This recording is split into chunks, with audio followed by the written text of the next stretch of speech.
Hey everybody, it's Ken Underwood. I thought today we would go over the song Time to Believe and just kind of show you a little bit of breakdown of what I did in the track.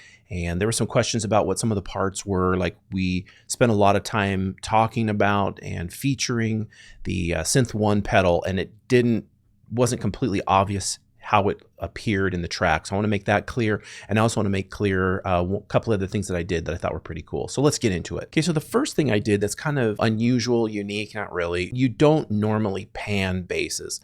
And in this song, I actually have two basses that are kind of doing a counterpoint against each other. And I wanted to pan them, but you really don't want to pan the low frequencies into one ear or the other. So what I did is I actually took each of these tracks. You can see them here. There's two different basses. One of them is the left and one of them is the right.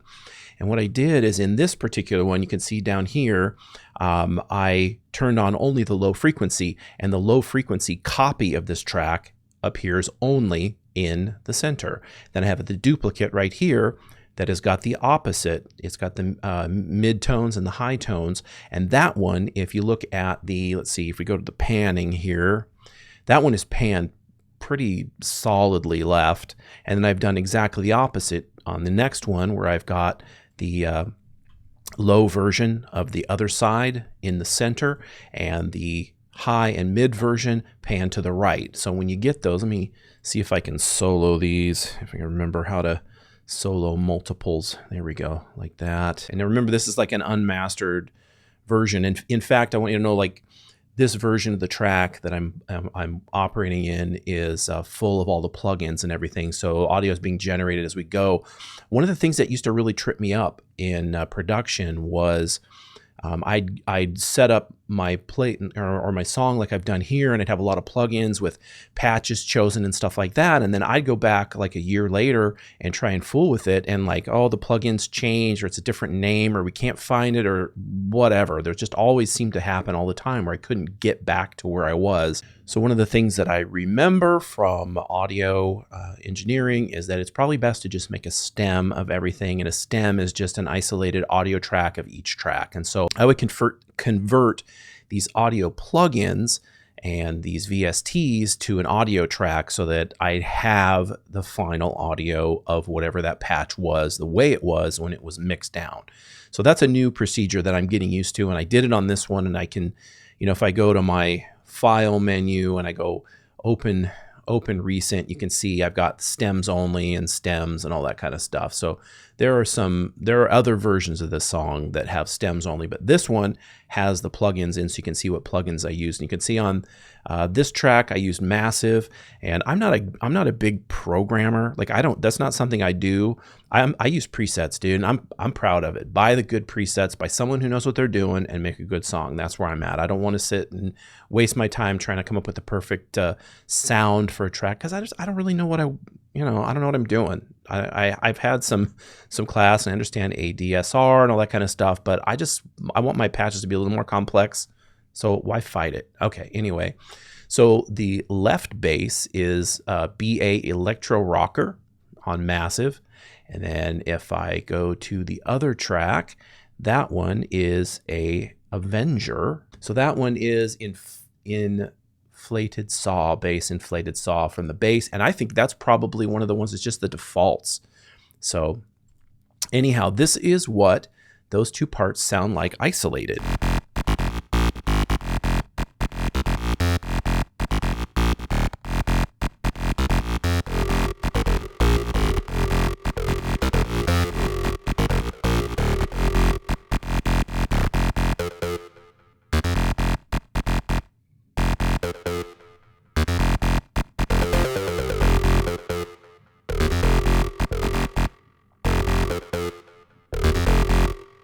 Okay, so that's pretty much that. That's what those are. I like that a lot. I mean, I don't know if that's like other people do that with their basses, but I really wanted to hear some separation in those two and hear them kind of fighting, but then keep the fundamental in the middle. One of the things I contemplated doing that I probably should have done is put a side chain using the low bass in the left to side chain the right, so that when the left is running, the right in the center doesn't. In case there's a conflict, it would clean that up. But I didn't really hear any massive conflict, so I didn't worry about that. Okay, the next thing we've got is the track that we put together with the Synth-1. Oh, and I got it right here. Hold on. Keeley Electronics Synth-1. It's awesome. I love it. Anyway, so we recorded it, and I got the that pedal from my friends Dan and Cameron at church, and that is sounding like this. You can see I rolled off the lowest frequencies because it was like roaring.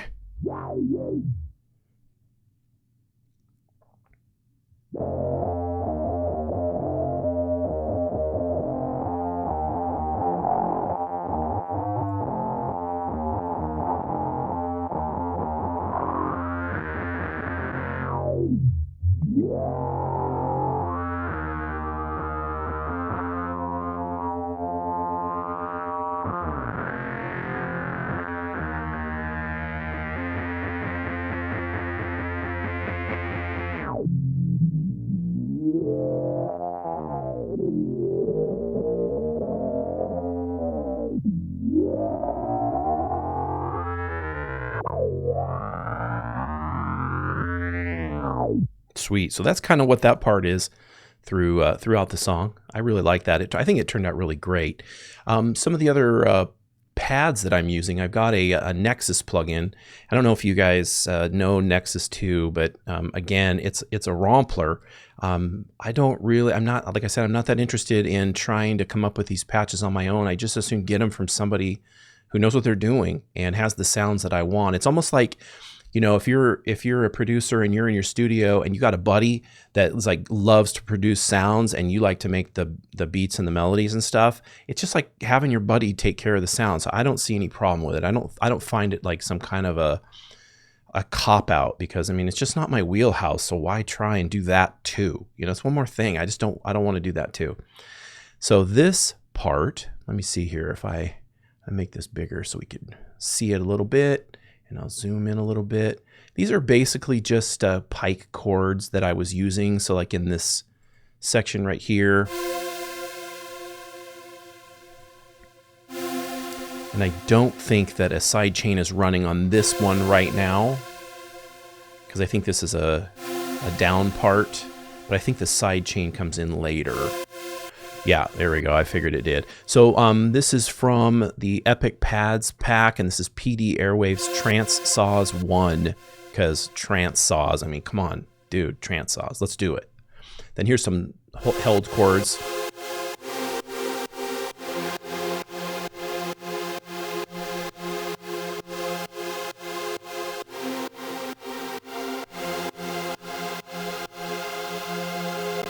Okay, so that's pretty cool. I dig that. And then we have a patch that is a massive patch, and it's kind of like a I don't know. It's almost like a pike as well. I kind of feel like they were just. I have two basses battling, and I have this two kind of like chord pikes battling, and this one is a little more staccato. So, and I'm sure you've seen this in the music video. I've got the faces of my push. And it shows the part that was played, so I'm sure you've seen this part. You know, that was going on. Hey, it's a one-note samba. It's pretty great. And then, of course, there's this part.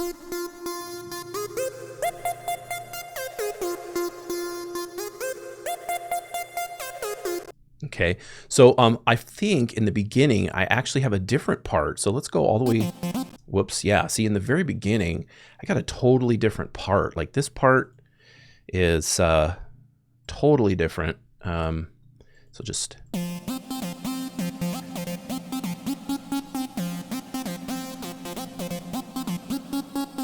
So that's cool.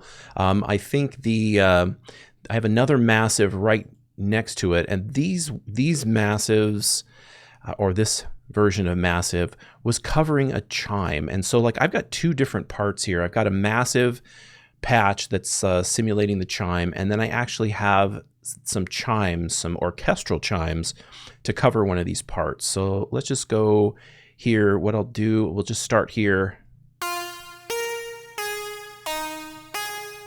Okay, so you can hear that part, and then I also have it's doubled with this other part. So together, it fills it out a little bit. I felt like the chimes on their own were really they got lost in the mix, and the massive fake chime kind of like pierced a little bit. So I put those two together, and that's pretty much what that was doing. The other thing I did, and this is a holdover from the old track. Now, this is a song that was written a long time ago as well, and I spent a lot of time, I made it like a long time ago, like seriously, probably like my parents' basement, or like when my wife and I first got married. It's pretty old. And I had like a lot of percussion that was coming out of the M1, and I think maybe the percussion and some other things.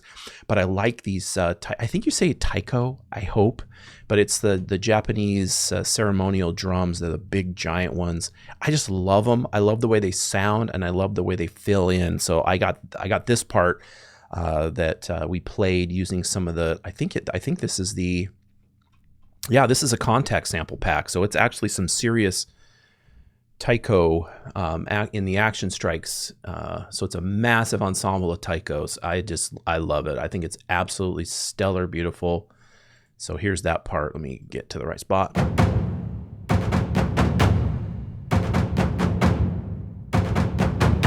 Almost kind of a military sounding thing. And you can see, again, you got to roll off that super low end because it just gets muddy as can be. This next part, I took a drum, some of the drums. VPS Avenger has got some drums that are built in that are kind of like, what would you say? They're just kits, and so they come in with all these different parts, and you just play the different notes. It also has some patterns and stuff, but I really like the sound of it. Again, I'm not into making my own sounds. I don't want to do that. I'd like to get some drums from somebody who knows what they're doing. Avenger knows what they're doing. So these are some of the drums that were in it in the background. So let me just go to whatever here. I mean, that's just plain old good sounding electro drums. You know what I'm saying? So why try and mess with it if it's not broke? Don't fix it. I mean, these are good sounds. They sound good to me. Hope they sound good to you. Who knows? Maybe not. Okay. The other thing is, part of this kit is I think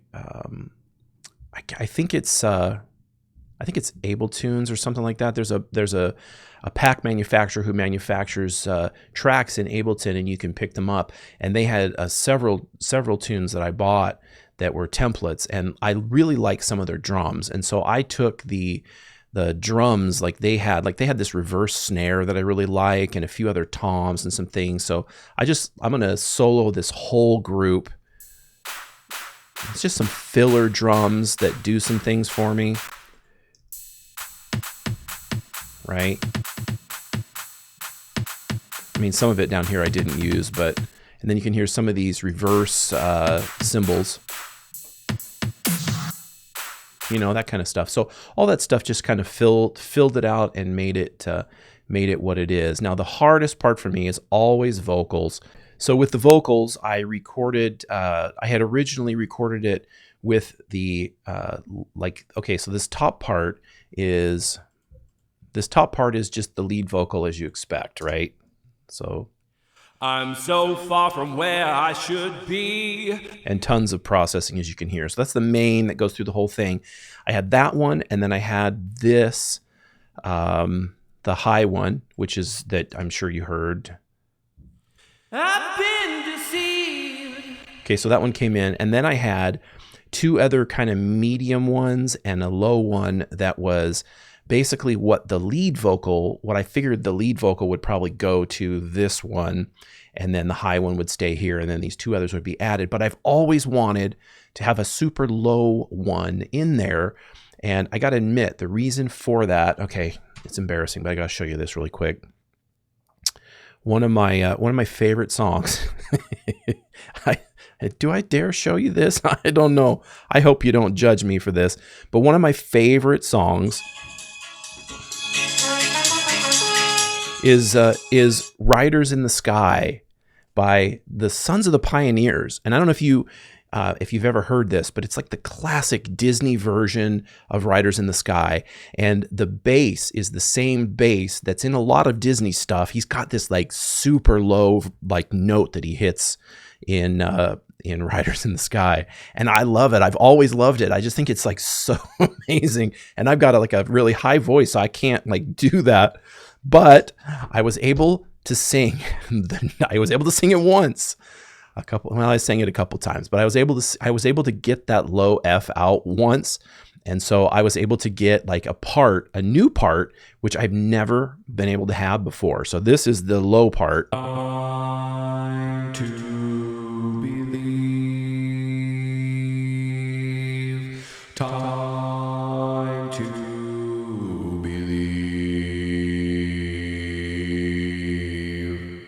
That is the lowest note I can possibly sing on a good day if the pressure is right and the humidity is right.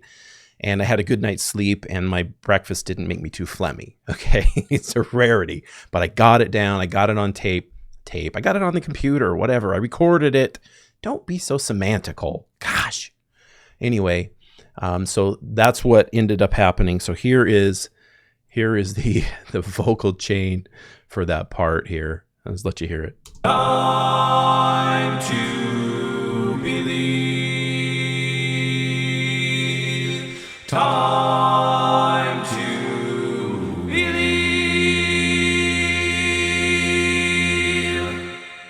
Oh, I like that, dude. That low note just makes me happy. I don't know why, but it just makes me happy. So I think the highest note is an F, and then an octave below that is the middle lower tone right here, and then an octave below that is this one, which I think just totally works great. But anyway, that's a basic track breakdown of how the Time to Believe came together and all the parts that were involved in it. I hope you enjoyed the little breakdown, and we'll have a new video for you next week. So thank you so much for watching. You know, I hate to do this, but if you wouldn't mind subscribing, clicking the little bell icon, and tell your friends if you like it or if you think they'd like it. I would really appreciate it. I'm kind of out there looking for my people. Whatever. I'm looking for my people who like what I do and like what the kind of stuff I like, because those are the people I'm trying to find. So if you know those people, tell them about me. If you're those people, welcome aboard. Okay. Anyway, have a great one, and thanks for watching.